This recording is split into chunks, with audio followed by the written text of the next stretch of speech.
धान से सिला चावल तक का सफर। सूरज की पहली किरणें गांव के सरसब्ज खेतों को सुनहरे रोशनी में नहला रहे थे। हवा में हल्की खनकी थी और खेतों में धान की फसल झूम रही थी।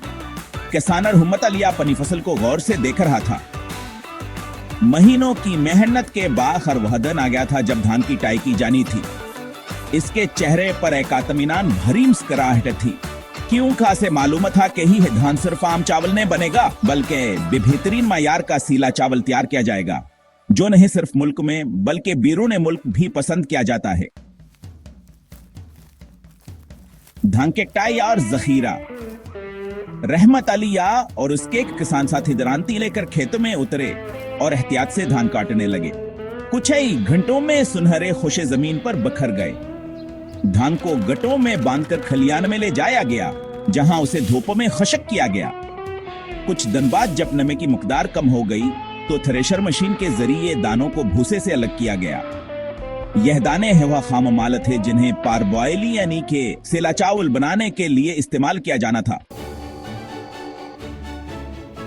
धान की सफाई और चुनाव। रहमत अली अपने धान को करीबी राइस मिल ले गया, जहां इसका मायना किया गया।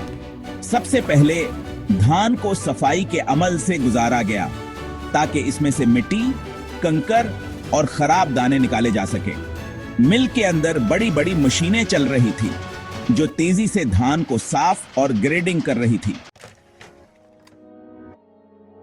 पानी में भगोना। अब बारी थी सबसे अहम मरहले की, यानी सेला बनाने के अमल की। मिल के एक बड़े टैंक में साफ पानी भरा गया और धान को उसमें डाल दिया गया। यह अमल इसलिए जरूरी था ताकि चावल के अंदर तक नमी पहुंच सके। कुछ घंटों के बाद जब धान ने मुनासिब मिकदार में पानी जज़ब कर लिया तो उसे अगले मरहले के लिए भाप देने के अमल में ले जाया गया। भाप देना, स्टीमिंग प्रोसेस। अब धान को भाप देने के लिए स्टीम चेंबर्स में मुंतकिल किया गया। यहां पर इसे एक खास दर्जा हरारत पर गर्म भाप दी गई। जैसे ही भाप दानों में दाखिल हुई, एक हैरत अंगेज तब्दीली रोनमा हुई। चावल के निशास्ते स्टार्च ने एक मजबूत शक्ल इख्तियार कर ली और इसका रंग हल्का सुनहरी हो गया। यह अमल न सिर्फ चावल को ज्यादा ग़िज़ाइयत बख्श बनाता है, बल्कि उसके दाने को भी मजबूत कर देता है, जिसकी वजह से पकाने के बाद ये टूटते नहीं। सिखाने का अमल। भाप देने के बाद धान अब नरम और नम था, इसलिए इसे खुश्क करना जरूरी था ताकि इसे महफूज रखा जा सके। इसके लिए दो तरीके इस्तेमाल किए जाते हैं। पहला, रवायती तरीका, धान को खुली जगह पर फैलाकर धूप में सुखाया जाता है। दूसरा, जदीद तरीका, बड़ी बड़ी खुश्क करने वाली मशीनें का इस्तेमाल की जाती हैं जो मखसूस दर्जा हरारत पर धान को खुश्क करती हैं।